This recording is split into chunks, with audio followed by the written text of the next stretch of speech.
नमस्कार, मेरा नाम सौरभ शुक्ला और आप देख रहे हैं न्यूज़ 18। बंगाल विधानसभा चुनाव में मिली करारी हार के बाद तृणमूल कांग्रेस यानी टीएमसी बड़ी टूट की कगार पर है।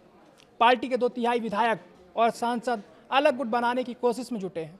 टीएमसी में मची इस भगदड़ के बीच ममता बनर्जी के सामने पार्टी को बचाए रखने की चुनौती है। इस बीच दिल्ली में हुई विपक्षी दलों के इंडिया ब्लॉक की बैठक के बाद टीएमसी के कांग्रेस में विलय की चर्चा शुरू हो गई है। टीएमसी कांग्रेस विलय की चर्चा को तब बल मिला जब इंडिया ब्लॉक की बैठक के बाद ही अभिषेक बनर्जी दिल्ली में बने रहे। अब महाराष्ट्र से भी कांग्रेस में क्षेत्रीय विपक्षी दलों के विलय की चर्चाएं तेज हो गई हैं। राजस्थान के मुख्यमंत्री अशोक गहलोत ने भी ये कहा कि कांग्रेस से अलग हुए सभी दलों को एक साथ हो जाना चाहिए। राजस्थान के पूर्व मुख्यमंत्री अशोक गहलोत ने कहा, कांग्रेस से अलग होकर क्षेत्रीय दल बनने वाली सभी पार्टियों को पुनः कांग्रेस में शामिल हो जाना चाहिए और पूरे दिल से राहुल गांधी को अपना नेता स्वीकार करना चाहिए। महाराष्ट्र कांग्रेस के नेता नाना पटोले ने कहा, शरद पवार और ममता बनर्जी कांग्रेस के साथ आने की मानसिकता बना रहे। उन्होंने कहा कि देश बचाने के लिए समविचारी दलों का एकजुट होना जरूरी है। नाना पटोले के अलावा शिवसेना सांसद संजय राउत, जो अपने बेबाक बयानों के लिए जाने जाते हैं, उन्होंने भी कहा।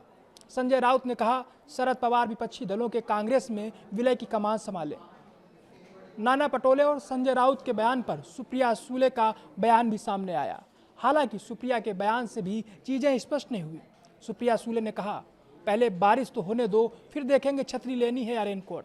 भाजपा और प्रधानमंत्री नरेंद्र मोदी के विजय रथ को रोकने के लिए इंडिया गठबंधन के भीतर अब एक बड़े महाविलय की शुरुआत तेज हो गई है। कांग्रेस से अलग होकर प्रादेशिक स्तर पर अपनी राजनीतिक जमीन तैयार करने वाले दलों को एक बार फिर कांग्रेस की छतरी के नीचे लाने की कवायद शुरू हो चुकी है। इस संभावित विलय को लेकर कांग्रेस, शिवसेना, यूबीटी और राष्ट्रवादी कांग्रेस पार्टी शरद चंद्र पवार के शीर्ष नेताओं की बयानबाजी ने यह साफ कह दिया है कि पर्दे के पीछे एक बड़ी राजनीतिक पटकथा लिखी जा रही है। इस पूरे सियासी घटनाक्रम पर कांग्रेस के वरिष्ठ नेता नाना पटोले ने बेहद आक्रामक और स्पष्ट रुख अपनाया है। देश की मौजूदा राजनीतिक स्थिति पर चिंता व्यक्त करते हुए नाना पटोले ने कहा, राष्ट्रवादी का पवार साहब का प्रस्ताव ऑलरेडी उन्होंने पहले ही दिया हुआ था और कुछ कारणों से उसमें देरी हुई थी, लेकिन मुझे ऐसा लगता है कि अभी जो कुछ भी देश की राजनीति में चल रहा है, देश बेचा जा रहा है, देश की संवैधानिक व्यवस्था खत्म होती जा रही है। नाना पटोले ने आगे कहा कि ऐसे समय में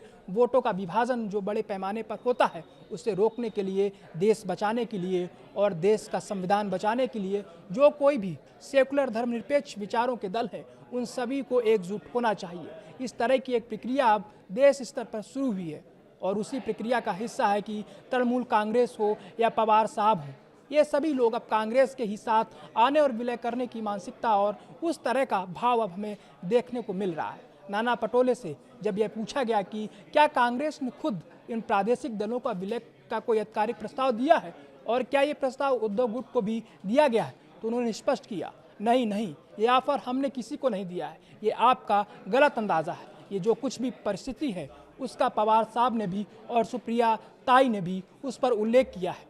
तो ये प्रक्रिया शुरू है और सबको लगता है कि अब एकजुट हो जाना चाहिए, वोटों का विभाजन रोकना चाहिए और देश हित के लिए व देश के संविधान के लिए कांग्रेस के साथ रहना चाहिए। इस तरह की कई राज्य स्तर के दलों में ये भूमिका शुरू हुई है।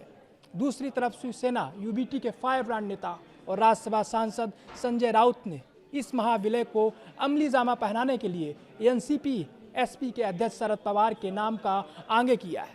शिवसेना, यूबीटी के फायर ब्रांड नेता और राज्यसभा सांसद संजय राउत ने इस महाविलय को अमली जामा पहनाने के लिए एनसीपी एसपी के अध्यक्ष शरद पवार के नाम का आगे किया है। संजय राउत का मानना है कि शरद पवार को छोटी पार्टियां का कांग्रेस में विलय कराने में अग्रणी भूमिका निभानी चाहिए। गुरुवार को मीडिया से बात करते हुए उन्होंने कहा कि एनसीपी एसपी अध्यक्ष शरद पवार को कांग्रेस से अलग होकर अस्तित्व में आई छोटी पार्टियों को वापस कांग्रेस में विलय करने में नेतृत्व करना चाहिए। संजय राउत ने इस बात पर जोर दिया कि ऐसे नेता हैं जो कांग्रेस और कांग्रेस के नेतृत्व वाली सरकारों का हिस्सा रहे और वे आज भी उसी विचारधारा का समर्थन करते हैं। अगर ये कांग्रेस की विचारधारा एकजुट हो जाती है तो ये प्रधानमंत्री नरेंद्र मोदी के लिए एक बड़ी चुनौती खड़ी कर देगी। उन्होंने अपनी बात को आगे बढ़ाते हुए कहा कि शरद पवार को इस संबंध में पहल करनी चाहिए। राउत ने यह भी साफ किया कि देश में भाजपा के खिलाफ एक मजबूत विकल्प खड़ा करने के लिए कांग्रेस को और मजबूत होना होगा।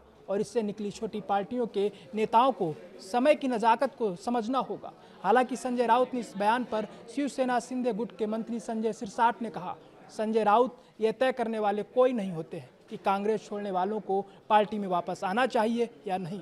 वे अपनी पार्टी पर ध्यान दें। कांग्रेस और तृणमूल कांग्रेस यानी टीएमसी के संभावित विलय की चर्चाओं के बीच शरद पवार की बेटी और लोकसभा सांसद सुप्रिया सुले ने भी अपनी प्रतिक्रिया दी।